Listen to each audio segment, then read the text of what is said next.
Welcome back guys, torque and friends YouTube channel আপনাদের সবাইকে welcome করছি। আর গত পরশু বেসিক্যালি লঞ্চ হয়ে গেল Suzuki Gixxer and Gixxer SF। So আজকে আমি যাইতেছি বেসিক্যালি তোয়েব মোটরসে। তোয়েব মোটরসের ভাই ব্রাদার্স যারা আছেন আমারে বলছে যে ভাই আসেন একটু ঘুরে টুরে যান, বেসিক্যালি এই জন্যই যাওয়া। আর এই তো আজকে বেসিক্যালি তোয়েব মোটরসে আপনার Suzuki 250cc Gixxer and 250cc Gixxer SF basically launch করতেছে তোয়েব মোটরসে। সো এই আর কি, যাই গিয়ে দেখি কি অবস্থা। ভিডিও তো অলরেডি সবাই আমরা দেখে ফেলছি অ্যান্ড মোটামুটি অনেক ব্লগার্সে অলরেডি আপনার ফার্স্ট ইমপ্রেশন দিয়ে দিছে। সো এই আর কি, চলেন যাইতে থাকি আর ওখানে গিয়েই কথা হবে।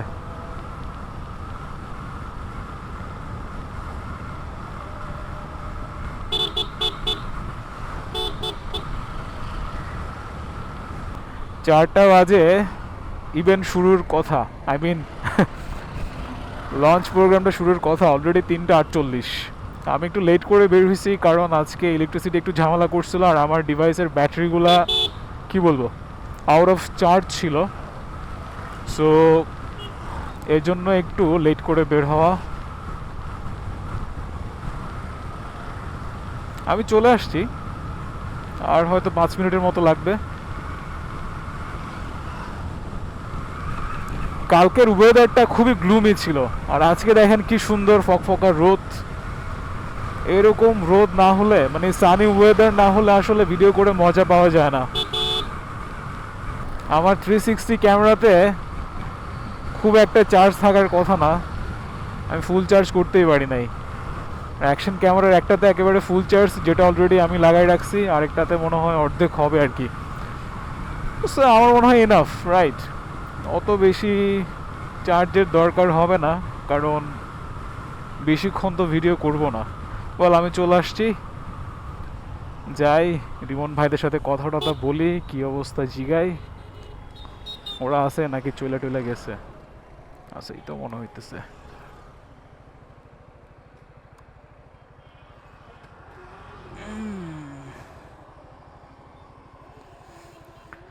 গাড়িটা রাখবো কই ভাই? সবখানেই তো গাড়ি।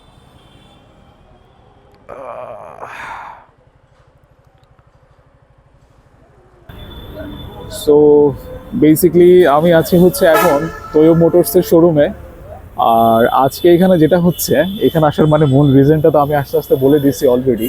তোয়ো মোটরসের শোরুমে যেটা হচ্ছে 250cc বাইকগুলা যে লঞ্চ হয়েছে তোয়ো মোটরসে আজকে বেসিক্যালি লঞ্চ করতেছে, এই জন্যই বেসিক্যালি এখানে আসা। আর মোটামুটি মানুষজন হয়েছে, চলেন ভিতরে যাই দেখি কি অবস্থা। সো ফাইনালি তো মোটরসের শোরুমে চলে আসছি ভাই। মানুষজন আছে এখানে। ইনফ্যাক্ট আমি গেস করতেছি এটা SF। সো আপনারা কি গেস করতেছেন এটা কমেন্ট করে জানাই দিন।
ওয়েল গাইস, এটা হচ্ছে আরেকটা কালার যেটা ম্যাট ব্লু।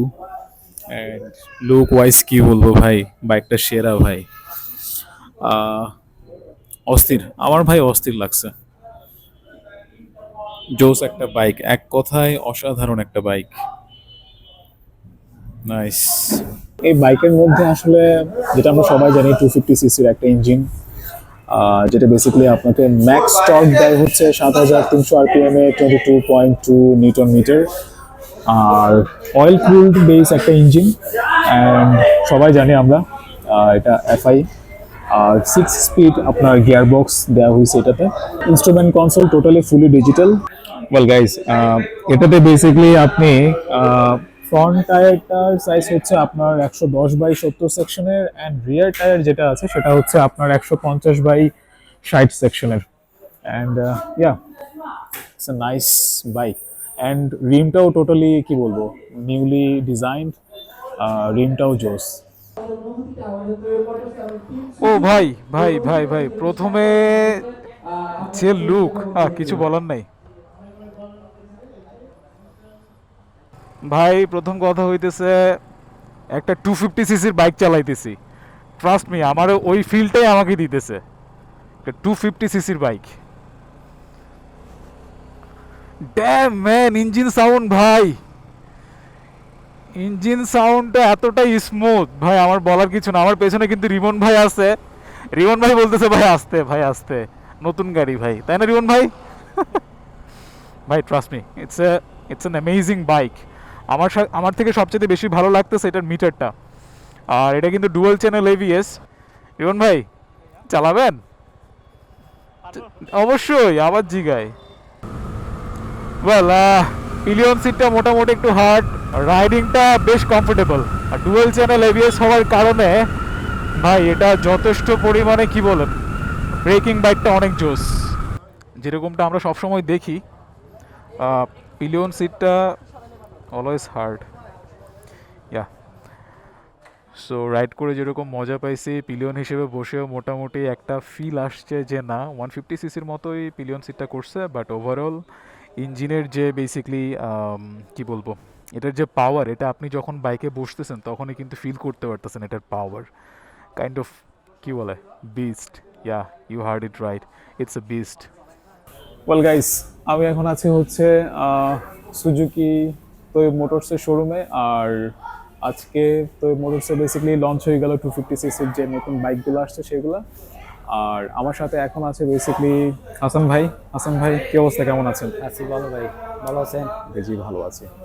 সো হাসান ভাই, যদি এক কথায় আমি আপনাকে জিজ্ঞেস করি যে 250 সিসিতে কি কি মেজর চেঞ্জেস আসছে, সেটা যদি আপনি জাস্ট অল্পতে শেষ করে দেন। এটা হচ্ছে আপনার সামনের ডিস্কটা বড় করছে, ওকে। আর হচ্ছে আপনার সাসপেনশনে যে আপনার এই টুল এইগুলা রয়েছে এগুলা বড় করছে আরো, আর হচ্ছে মিটারটা চেঞ্জ করছে। ওকে। আর হচ্ছে আপনার ডুয়াল চ্যানেল এবিএস রয়েছে। Right right right. হ্যান্ডেল বারের এই এখানে যে ইয়াটা রয়েছে এটা একটু আরো হেভি করছে। ওকে। আর হচ্ছে এটা 6 গিয়ারের এই ইঞ্জিন। এক্স্যাক্টলি। আর হচ্ছে চেইন স্পোকেট আরো মানে হেভি করছে। আর রিমের যেই এই ইয়াগুলো রয়েছে আর এগুলো হচ্ছে রিমটা টোটালি চেঞ্জ করে ফেলছে, চেঞ্জ করে ফেলছে। রাইট। আর ইঞ্জিনটা করছে হচ্ছে আপনার অয়েল কুল বেস, তাই না? ইঞ্জিন হচ্ছে আপনার অয়েল কুল ইঞ্জিন। আর হচ্ছে এটা হচ্ছে আমাদের সুজুকি যে মোটোজিবির বাইকের ইঞ্জিন রয়েছে সেখান থেকে মানে এটা ডিজাইন করা। মানে ইঞ্জিন হচ্ছে একদম light weight. Right right right. So এই যে আপনার কি বলবো, টায়ার সাইজগুলো যে বড় করছে, সো এই ক্ষেত্রে তো ডেফিনেটলি কর্নারিং একটা মানে কি বলবো, ভালো একটা এক্সপেরিয়েন্স আমরা পাবো, ফিডব্যাক দিবে এটা। ওকে ওকে। আচ্ছা ওই হাসান ভাই, আমি শিওর না, আমি জাস্ট আপনার থেকে একটু শিওর হতে চাইতেছি, 250 সিসিতে নাকি মিনারেল ইঞ্জিন অয়েল ইউজ করা যাবে না? না, এটা হচ্ছে আপনার প্রথম থেকে ফুল সেন্সিটিভ ইঞ্জিন অয়েল ইউজ করতে হবে। ওকে। কোনো মিনারেল ইঞ্জিন অয়েল ইউজ করা যাবে না। ওকে ওকে। সো গাইস, দেখে নিলেন 250 সিসির বাইকটা, জিক্সার, অ্যান্ড আমার সামনে আছে হচ্ছে জিক্সার এসএফ ভার্সনটা। অ্যান্ড যেটা বলছিলাম ভাই, বাইকটা চালাইছি, টেস্ট রাইড দিছি, trust me, it's an amazing bike to ride, amazing bike to have, amazing bike to make some good experience. Guys, ঘড়িতে এখন 8:55, আর বাসায় ব্যাক করতেছি। ঠান্ডাও লাগতেছে ভাই, মারাত্মক। সব কিছু আগের মতোই, বাট ভাই গাড়িটা চালায়া, গাড়িটা যখন বেসিক্যালি চালাইতেছিলাম ফিল পাইতেছিলাম যে এটা আসলে হায়ার সিসির একটা বাইক। ট্রাস্ট মি, সুজুকির এই বাইকটা ভাই অসাধারণ করছে। ফার্স্ট ইমপ্রেশন বলতে ওভাবে তো দেখানোর কোনো সুযোগ হয় নাই, বাট আমি চালাই যেটা বুঝছি আর কি, অস্থির একটা বাইক করছে। বিল্ড কোয়ালিটি সুজুকির সো কল ভার্সন 4 এর থেকে ফার বেটার ভাই, ফার বেটার। বুঝতেই পারতেছেন যেহেতু একটা হায়ার সিসির বাইক, সো এটার বিল্ড কোয়ালিটি ডেফিনেটলি ভালো হবে। আর ওয়েট ডিস্ট্রিবিউশনটা ভাই অনেক বেশি পরিমাণে ভালো হয়েছে। 156 কেজি ওয়েট, বাট এটা চালাইলে মানে এটার উপর যখন আপনি বসতেছেন অতটা ওয়েট ফিল হবে না। চমৎকার একটা বাইক ভাই, চমৎকার। টুকটাক বাইকের যে কি বলবো মেজর যে আপগ্রেডেশনগুলো হয়েছে 250 সিসিতে, ওইগুলা হাসান ভাই টুকটাক বলার চেষ্টা করছে। আর আপনারা তো অলরেডি দেখেই নিছেন, অনেক আগে থেকে ভিডিও চলতেছে 250 সিসি বাইক নিয়ে। সো এই আর কি। আর একটা মজার বিষয় হইতেছে, হাসান ভাই আমাকে যেটা বললো, এটাতে নাকি আপনার ট্যাপেট মেলানোর কোনো ঝামেলা নাই, ট্যাপেট মেলানো লাগবে না। ইন কেস যদি দরকারও হয় সেই ক্ষেত্রে কী কী জানেন ছোটোখাটো কিছু পার্টস আছে, ওগুলো চেঞ্জ করলেই নাকি এনাফ। সো যাই হোক, যাইতে থাকি, দেখা হবে কোনো পরবর্তী ভিডিওতে। সে পর্যন্ত সবাই অনেক বেশি ভালো থাকেন। আর সব সময় যেটা বলি, সেফটি গিয়ার্সগুলো পরে রাইড দেন, ভালো হেলমেট পরে রাইড দেন, আমরা নিজেরা ভালো থাকি আর আমাদের পরিবারকে আমরা ভালো রাখি। দেখা হবে পরবর্তী কোনো ভিডিওতে। সে পর্যন্ত সবাই অনেক বেশি ভালো থাকেন, সুস্থ থাকেন। Piece guys. ঠান্ডায় ও মাই গুডনেস, প্রচুর পরিমাণে ঠান্ডা, লিটারালি কাঁপতেছি।